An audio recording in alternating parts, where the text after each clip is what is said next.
I was brought up as an Orthodox Jew and a Zionist.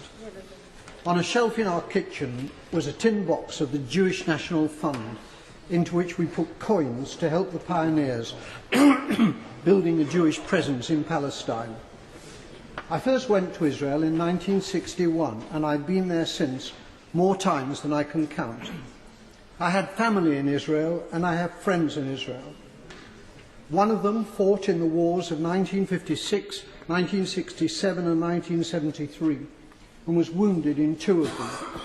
The tie clip which I'm wearing is made from a campaign decoration awarded to him which he presented to me. I've known most of the prime ministers of Israel, starting with the founding prime minister, Davey Ben-Gurion. Golda Meir was my friend. So was Yigal Allon, the deputy prime minister, who as a general won the Negev for Israel in the 1948 War of Independence. My parents came to Britain as refugees from Poland. Most of their families were subsequently murdered by the Nazis in the Holocaust. My grandmother was ill in bed when the Nazis came to her hometown of Stachov. A German soldier shot her dead in her bed.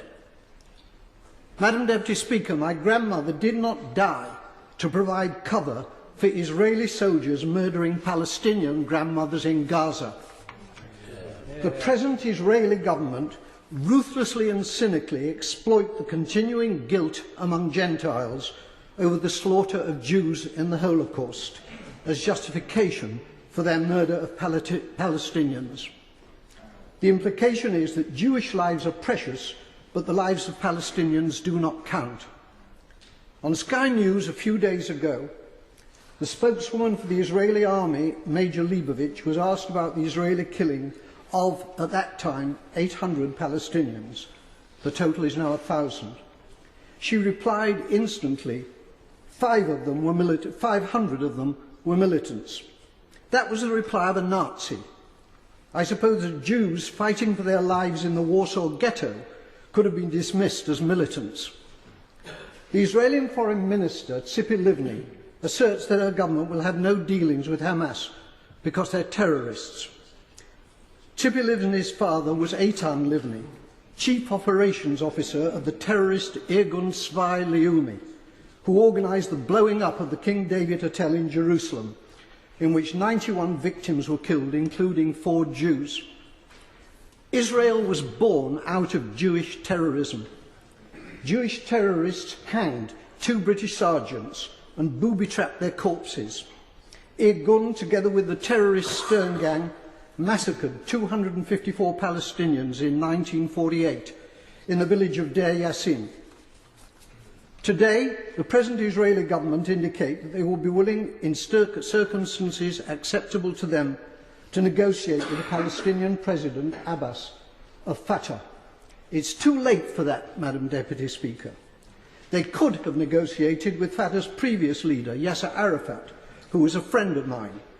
Instead, they besieged him in a bunker in Ramallah, where I visited him. It's because of the failings of Fatah since Arafat's death that Hamas won the election, the Palestinian election in 2006. Hamas is a deeply nasty organisation, but it was democratically elected and it is the only game in town.